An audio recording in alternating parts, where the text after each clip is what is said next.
Welcome back, Fillmore Elementary family. It's good to see all the hard work that you guys have been putting in. I've heard some great things from so many teachers about the great students that we have here at FES. Today, what we're going to work on is we are going to work on Kami. So Kami is a way that some of our teachers are assigning their documents. What it does is it adds a layer of annotation to the document, meaning you can write on it, record on it, do what you need to do on it. So what I'm going to do today is I'm going to show you what it looks like, some of the steps that you can use to successfully navigate through that, and then also an option they have to turn in from their screen. So let me go ahead and start by showing you my screen. All right. Okay, so Mrs. Rowley, uses Kami in her classroom. She's one of our 4th grade teachers. And what I'm going to do is I'm going to go into one of her assignments that I know that she has used Kami on.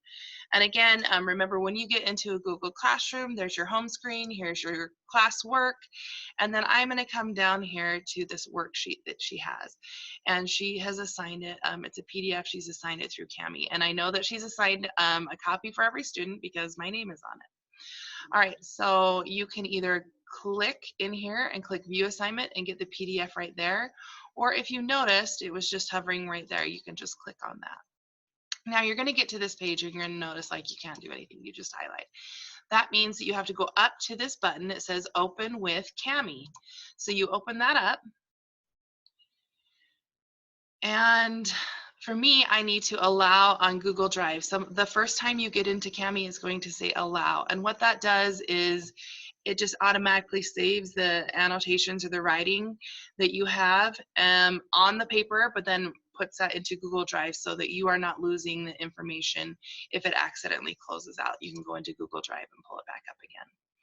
And so you'll see what happens is you choose your account. Here's my account.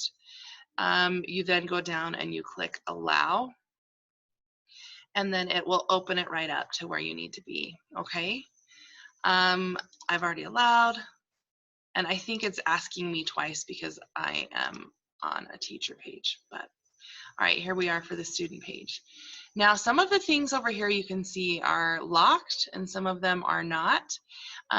So one thing that I know that really works well is the text box. And so we have some lines here that Mrs. Rowley has set up. And what you do is you come down here, you click on that text box. You don't have to open it, do anything with it, or even change colors. You click on the line you're wanting to write. And then you notice up here, it doesn't change the font for you, but you can change the size of your font. If you wanted to go 16, make it just a little bit bigger. You can move this text box around. Anyway, so let me go ahead and write my name on here, Jocelyn Stevens. And again, it says a rock is a solid made up of one or more. And hopefully my 4th grade, I haven't been in 4th grade for a while. 3rd grade's been my jam for 9 years. One or more minerals. And so that's how you do that. If, so for example, a kindergarten student may use this for drawing. And it's quite difficult on a Chromebook for that drawing unless that Chromebook is maybe touch screen. It can be done, it's just not going to be as fancy as you want it. If you happen to have a mouse at your house that you can click, you can put into that Chromebook, that will help. So say for example, in kindergarten you might have been asked like, draw a circle around the rock. And so you'd come over here, you click drawing, and then they would come and they would draw a circle around the rock. And it saves that for them. The good part about these things is if you're like, I don't know, if you're having to do those kinds of things, it makes it a lot easier than having to maybe drag a shape over. You can just add to it. So here's what we're going to do with this Kami. When you're done, you've done all of your stuff, and if you looked up here, you could save and undo. It was really fast up there. So like if I did this, I can click up here and eventually will say save, undo, and I can undo. And I can undo a couple times. And so this will just pop up here for a second and you'll see it go away. And then the good part about Kami is that it connects to your Google Classroom. And so if you go up here, there's a place where you can turn it in. And you just, there, it'll show you all the things that you've done for it. There's 6 unsaved changes. It's going to convert it into one big assignment, and you click turn in. Okay. It takes a second to load it up because it is recording all of the things that you put on that page and just making sure that you've done it. If you forgot something, notice you forgot something, click unsubmit.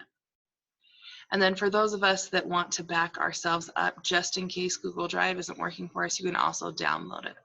So Kami has a lot of options for usage when it comes to doing an assignment online. It will help us be a little bit more interactive. You may see some different ways that worksheets are coming to you or practices are coming to you.